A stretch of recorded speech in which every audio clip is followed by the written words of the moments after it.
Hello. जय श्री कृष्ण। तो आज एक और अमेजिंग चैप्टर पे जा रहे हैं हम लोग, और ये है चैप्टर 9, परसिस्टेंस। अभी तक 8 चैप्टर्स हो चुके हैं। 8 चैप्टर में फर्स्ट चैप्टर इंट्रोडक्शन, 7 स्टेप्स हम लोग देख चुके हैं।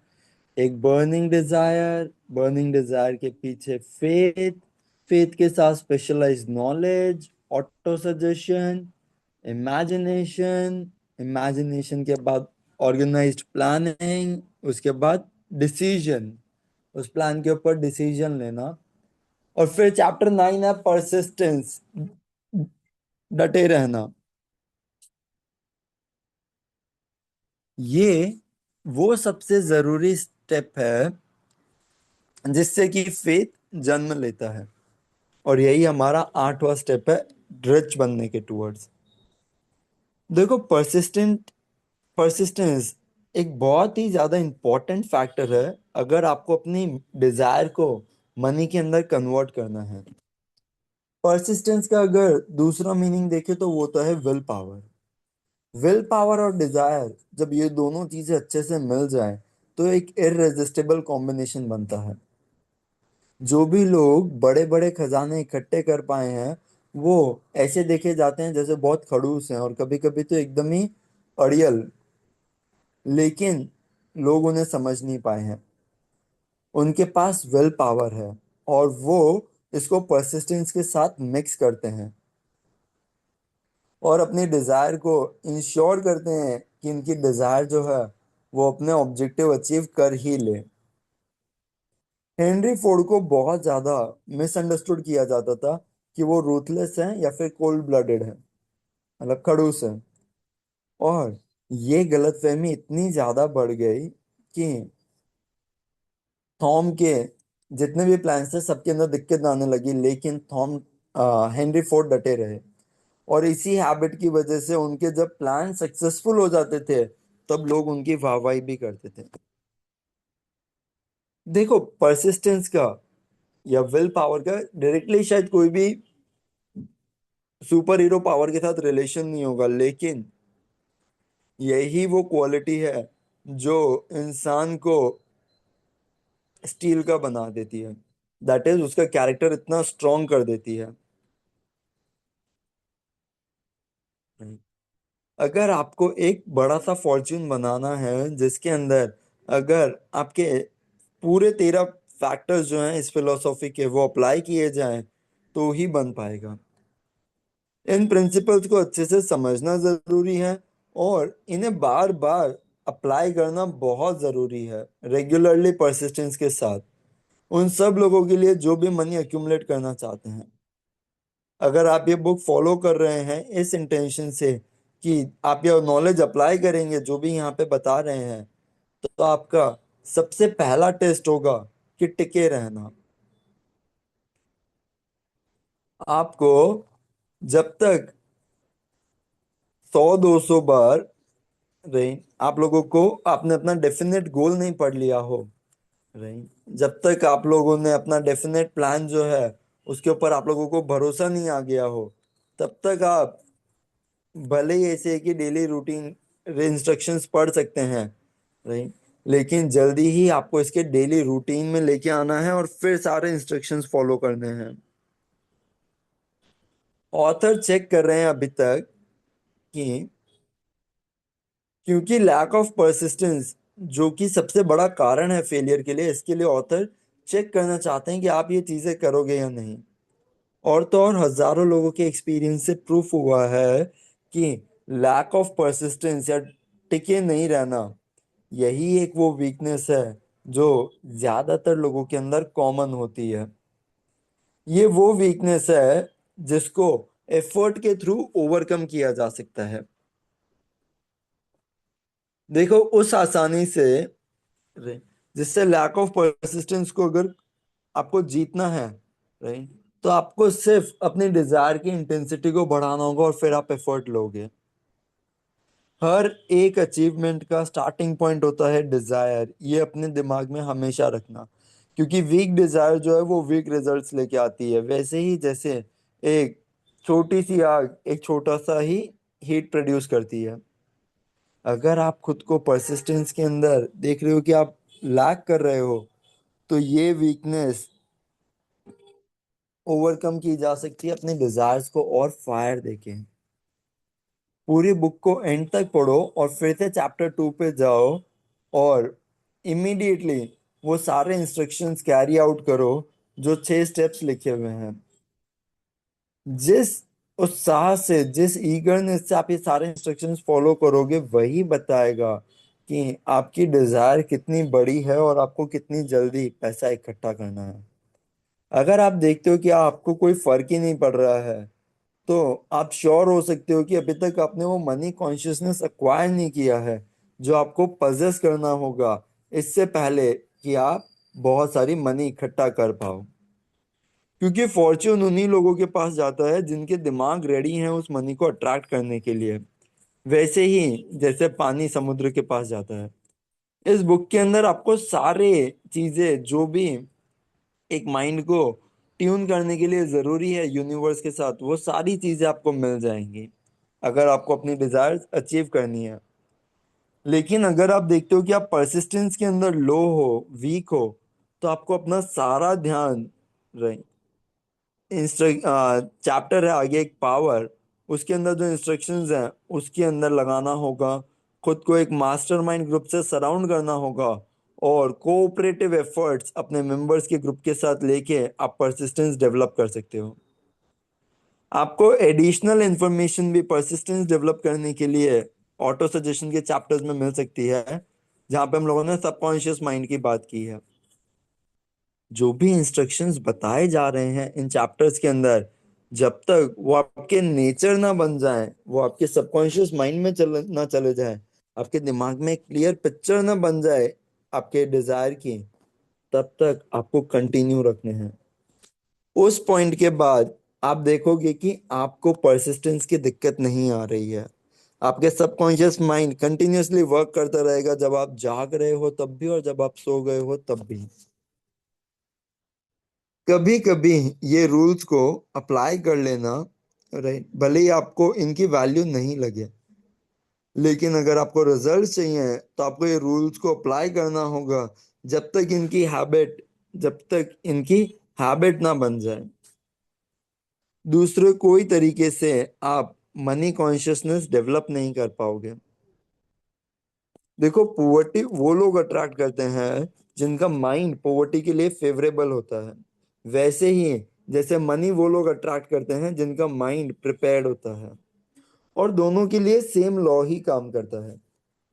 पोवर्टी कॉन्शियसनेस पहले से ही दिमाग को सीज कर देगी, जो ऑक्यूपाई ही नहीं हुआ है किससे, मनी कॉन्शियसनेस से। पोवर्टी आपके दिमाग को एक ऐसी कॉन्शियस एप्लीकेशन के अंदर लगा देगी जहां पे आपकी सारी हैबिट्स पुअर माइंडसेट की होगी। आपको पहले मनी कॉन्शियसनेस क्रिएट करना होगा, इससे पहले कि आप खुद उससे बॉर्न हो सको। देखो, इन स्टेटमेंट्स का अच्छे से मतलब समझना और आप समझोगे कि परसिस्टेंस कितना ज़रूरी है अगर आपको फॉर्च्यून इकट्ठा करना है। बिना परसिस्टेंस के आप हार जाओगे इससे पहले कि आप स्टार्ट भी करो। और अगर वहीं पे ही परसिस्टेंस होगा तो आपको कोई नहीं रोक सकता, आप जीतोगे ही। आपने कभी एक सपना देखा है और आपने रियलाइज किया होगा कि परसिस्टेंस की वैल्यू क्या होती है? आप बिस्तर में सो रहे हो, आधी नींद में हो, आधे जगे हुए हो, और अचानक से आपको फीलिंग आती है जैसे कोई आपका गला घोटने वाला है। आप पीछे मुड़ नहीं पाते हो, आप अपना मसल भी नहीं हिला पाते हो। आपको रियलाइज होता है कि आपको वापस से कंट्रोल लेना होगा अपनी मसल्स के ऊपर। आप परसिस्टेंट एफर्ट करते हो विल पावर के, और फाइनली आप मैनेज करते हो हाथ की एक दो उंगलियां हिलाने में। और जैसे जैसे आप अपनी उंगलियां हिलाते हो, आप धीरे धीरे पूरे एक आर्म के मसल्स को एक्टिवेट कर लेते हो, आप उसको लिफ्ट करते हो, आपका एक आर्म लिफ्ट होता है। और सिमिलर मैनर के अंदर एक लेग, और धीरे धीरे पूरी बॉडी जो है वो आपके कंट्रोल में आ जाती है। लेकिन वो जो फर्स्ट सुप्रीम एफर्ट था, सबसे बड़ा एफर्ट, राइट, पूरे आपको नाइटमेयर सिस्टम से बाहर लाने के लिए, सपने से बाहर लाने के लिए, वो फर्स्ट था आपकी उंगली का हिलना। वहां पे आपने सबसे ज्यादा एफर्ट लगाए, फिर धीरे धीरे सारी चीजें स्टेप बाय स्टेप हो गई। आपको है ना बहुत बार अपने जो दिमागी थॉट्स होते हैं ना उनसे बाहर निकलना होगा, एक ऐसे ही प्रोसीजर से। आपको स्टार्टिंग में धीरे धीरे मूव करना होगा, और फिर धीरे धीरे अपनी स्पीड बढ़ानी होगी, जब तक आपके पास पूरा कंट्रोल ना आ जाए और आप एकदम अनस्टॉपेबल हो जाओ। टिके रहो, भले ही आप स्लो जा रहे हो फास्ट जा रहे हो, आपको सिर्फ चलना है। परसिस्टेंस के साथ सक्सेस आनी ही आनी है। अगर आपने अपना मास्टरमाइंड ग्रुप बहुत ध्यान से चुना हो, तो उसके अंदर एटलीस्ट एक जना ऐसा होगा ही जो आपको परसिस्टेंस डेवलप करवाने के अंदर फोर्स करे। कुछ लोग जिन्होंने बहुत सारा फॉर्च्यून इकट्ठा किया है, वो इसके लिए किया है क्योंकि उनकी जरूरत थी। उन्होंने परसिस्टेंस को अपनी हैबिट ही बना लिया, और वो इतने ड्रिवन थे, उनके हालात ही कुछ ऐसे थे कि हालात के चलते वो एकदम डट गए, बोले यही चाहिए और कुछ भी नहीं। और याद रखना, परसिस्टेंस का कोई सब्स्टिट्यूट नहीं है, क्योंकि रास्ते में डिफीट तो आनी ही है टेम्पररी। बट अगर आप परसिस्टेंट रहे, डटे रहे, टिके रहे, तब भी आप आगे बढ़ पाओगे। भले ही बहुत आपको लग रहा है आप स्लो हो, तो भी कोई दिक्कत नहीं, चलते रहो। जो भी लोग ये हैबिट कल्टीवेट कर पाते हैं, वो लोग ऐसा लाइफ एंजॉय करते हैं जैसे उन्होंने फेलियर के अगेंस्ट इंश्योरेंस ले लिया हो। क्योंकि जितनी भी बार वो डिफीट होते हैं, वो वापस से खड़े हो जाते हैं और चढ़ने लगते हैं आगे। कभी कभी तो ऐसे लगता है जैसे एक हिडन गाइड है उनके पीछे, जो उन लोगों को बार बार ऐसा डिस्करेज कर रहा है और उन्हें स्ट्रांग बना रहा है। जो भी लोग खुद को डिफीट के बाद वापस से उठाते हैं और ट्राई करते रहते हैं, वो एक ऐसी जगह पे आते हैं जहाँ पे दुनिया उनके लिए कहती है कि वाह, मुझे पता था तुम कर सकते हो। और ये जो हिडन गाइड होता है ना, ये किसी को भी अपनी ये ग्रेट अचीवमेंट का बेनिफिट नहीं लेने देता बिना परसिस्टेंस टेस्ट के। वो हिडन गाइड देखता है कि क्या सच्ची में आप परसिस्टेंट हो, सच्ची में आपको चाहिए। और जो भी लोग डिफीट मान लेते हैं कि नहीं नहीं चाहिए, रहन देते हैं, वो लोग ऐसे ही रह जाते हैं। जो भी लोग परसिस्टेंस के साथ नहीं काम कर सकते, राइट, वो भले ही कोई भी गोल परस्यू कर रहे हो, उन लोगों को बहुत कम मिलेगा। लेकिन जो भी लोग परसिस्टेंस के साथ काम करते हैं, जो उन्होंने मांगा है वो उन्हें मिलेगा। और तो और, उन्हें कुछ और भी बहुत ज्यादा मिलेगा, वो तो मटेरियल से बहुत इंपॉर्टेंट है। उन्हें वो नॉलेज मिलेगा कि हर एक फेलियर के बाद एक एडवांटेज का सीड आता है और उसी से हमें ऊपर उठना होता है। इस रूल के अंदर हार्डली ही कोई एक्सेप्शंस होंगे। नहीं, कुछ लोग, नहीं, अपने एक्सपीरियंस से जानते हैं कि परसिस्टेंस कितना इंपॉर्टेंट है। ये वो लोग हैं जिन लोगों ने कभी भी एक डिफीट को सिर्फ टेम्पररी से ज्यादा और कुछ भी नहीं माना। यही वो लोग हैं जिनकी डिजायर्स इतनी परसिस्टेंटली अप्लाई की गई कि डिफीट को तो इन लोगों ने विक्ट्री में बदल दिया। हम वो लोग जो लाइफ की साइडलाइन पे खड़े हैं और बाकी लोगों को जीतते देख रहे हैं, हम लोग धीरे धीरे डिफीट माइंडसेट में जाते रहते हैं और वापस से कभी उठ ही नहीं पाते हैं। हम डिफीट को ऐसे मान लेते हैं जैसे कि अब ये तो हार ही हो गई है। हम ये नहीं देखते हैं कि ये डिफीट हुई है तो हमें बड़ा एफर्ट लगाना पड़ेगा।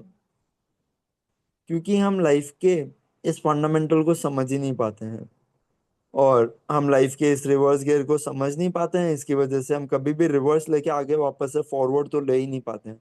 हमें लगता है अब रिवर्स ही है। लेकिन जो बहुत लोग नहीं देखते हैं, वो है उन लोगों की पावर, जो जब पूरी दुनिया उन्हें डिस्करेज कर रही हो तो भी वो लोग परसिस्टेंट हो अपने गोल के अंदर। उन लोगों ने नहीं छोड़ा अपना गोल। और यही लोग कुछ बहुत अमेजिंग सक्सेस जो है वो लेके आते हैं। जब ये लाइन लिखी जा रही थी, तब ऑथर अपने काम से उठ के ऊपर देखते हैं और खुद के सामने देखते हैं ब्रॉडवे, एक मिस्टीरियस ब्रॉडवे, जो कि बहुत सारी डेड होप्स का एक शमशान हो जैसे, जहाँ पे लोगों की उम्मीदें मर जाती हैं। पूरी दुनिया से लोग ब्रॉडवे आते हैं ताकि उन्हें फेम मिले, फॉर्च्यून मिले, पावर मिले, प्यार मिले। जितनी भी चीजों को लोग सक्सेस बोलते हैं, वो सारी चीजें ढूंढने के लिए लोग ब्रॉडवे आते हैं। लेकिन बहुत कम लोग इसमें से ऊपर उठते हैं और सीकर्स बनते हैं और ट्रूली ब्रॉडवे को मास्टर करते हैं। लेकिन ब्रॉडवे इतनी इजीली और इतनी जल्दी मास्टर नहीं होता है। ब्रॉडवे टैलेंट को देखता है, ब्रॉडवे जीनियस को देखता है, ब्रॉडवे मनी में तो पे करता है, लेकिन तभी जब किसी ने हार मानने से मना कर दिया हो। और फिर हम लोग जानते हैं उन लोगों को जिन लोगों ने ब्रॉडवे को कॉन्कर कैसे किया, इसके सीक्रेट्स उन्हें पता थे। और सीक्रेट हमेशा एक ही वर्ड के साथ अटैच किया गया, वो था टिके रहना, परसिस्टेंस। आप देखोगे सीक्रेट को कभी कभी लोग स्ट्रगल बोल देते हैं, लेकिन वो स्ट्रगल क्या होता है? टिके रहना। नहीं। सालों सालों तक बहुत सारे आर्टिस्ट को कुछ भी नहीं मिला, लेकिन वो लोग टिके रहे, और इसके बाद फिर जब उन्हें मिला, फिर कोई स्टॉप ही नहीं था। ऐसे बहुत सारे केसेस देखे गए हैं जहाँ पे ऑथर्स रिजेक्ट हो गए। सबसे फेमस तो हमें ही पता है, जेके रोलिंग, हैरी पॉटर, इतनी बार रिजेक्ट हो गए। द एल्केमिस्ट के ऑथर रिजेक्ट हो गए, बहुत बार रिजेक्ट हो गए। आज आज वो लोग वर्ल्ड वाइड फेमस है, वो लोग टिके रहे, लोगों ने उन पे प्रूफ किया। सिर्फ एक दो पब्लिशर के नाम बोलने पे वो लोग हार नहीं माने, वो लोग टिके रहे, लोगों से मिलते रहे, और फिर जब उन्हें पे ऑफ मिला, उसकी कोई सीमा ही नहीं थी। इतना रुपया मिला, इतने रुपए मिले, दैट गिनना ही मुश्किल। देखो, अब आप लोगों के पास ये चीज तो आप लोगों को समझ आ गई है कि परसिस्टेंस के अंदर वो कैपेबिलिटी है कि वो आपको गोल अचीव करवा दे। और कोई भी इसका एक्सेप्शन नहीं है, हर एक जने के ऊपर ये रूल्स अप्लाई होते हैं। राइट। भले ही वो, उसने अगर रिच वैल्यू इकट्ठा किया तो उसको पता होगा कि उसको टिके तो रहना ही पड़ा था। नहीं। ब्रॉडवे किसी को भी सिर्फ एक कप ऑफ कॉफी और एक सैंडविच तो दे देगा, लेकिन अगर आपको यहाँ पे आगे बढ़ना है तो आपको परसिस्टेंट तो होना ही पड़ेगा। केट स्मिथ एक आर्टिस्ट है, सालों तक वो गाती रही बिना पैसों के, लेकिन फिर फाइनली ब्रॉडवे ने कहा कि चलो ले लो, तुम्हारी अपॉर्चुनिटी। और उन्होंने क्या किया?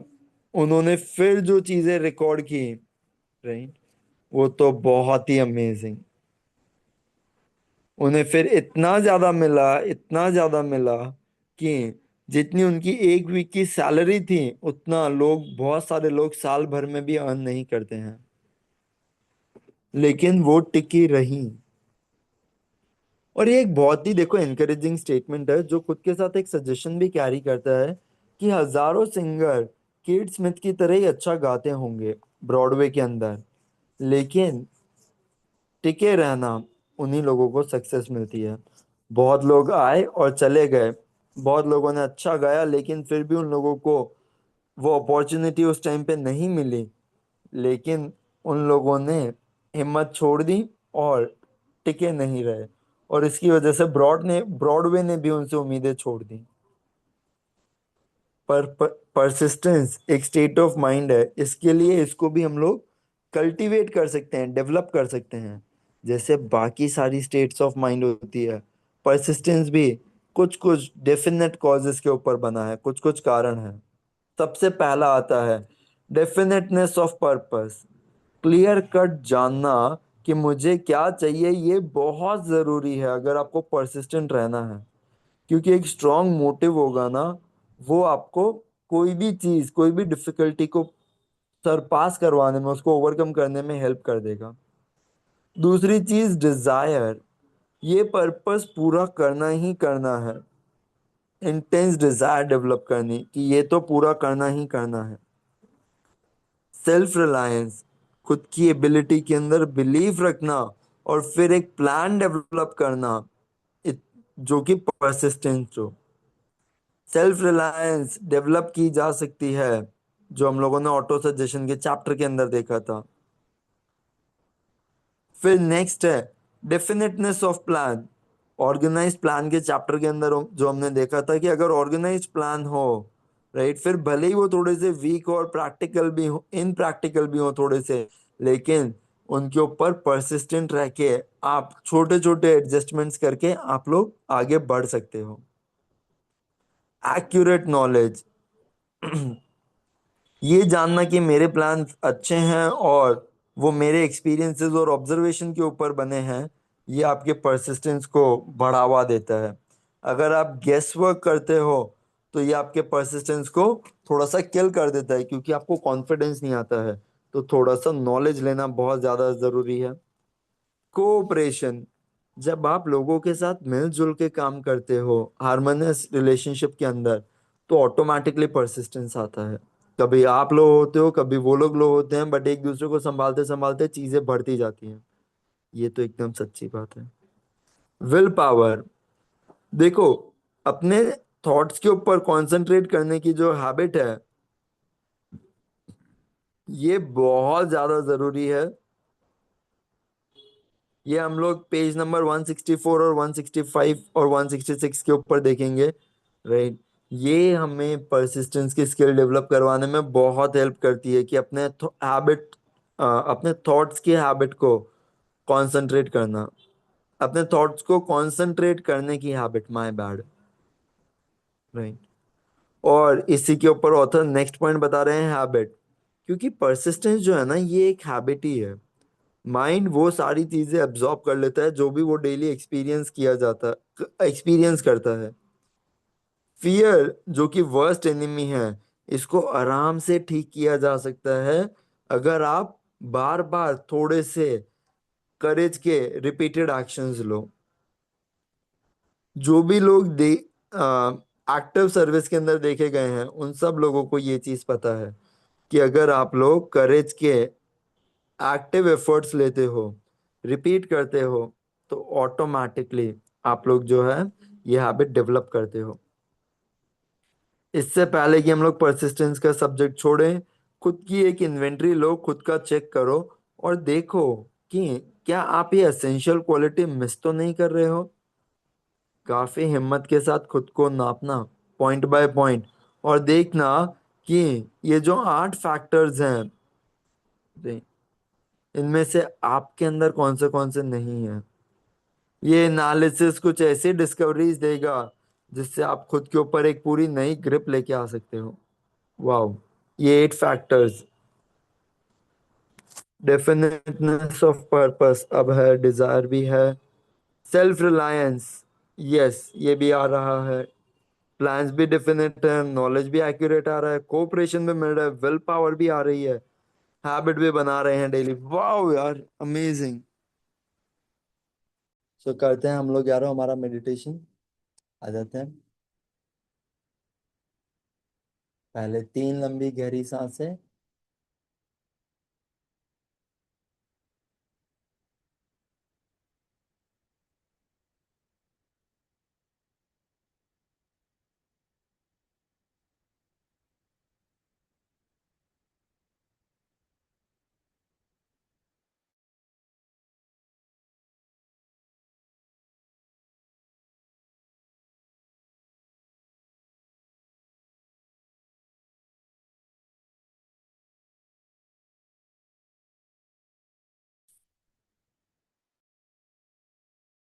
हूँ और मेरे पास पैसे आते जा रहे हैं, पाता हूँ, मुझे मेरा पर्पस पता है, और मेरे अंदर इंटेंस डिजायर है कि मैं लोगों की लाइफ में वैल्यू ऐड करूँ।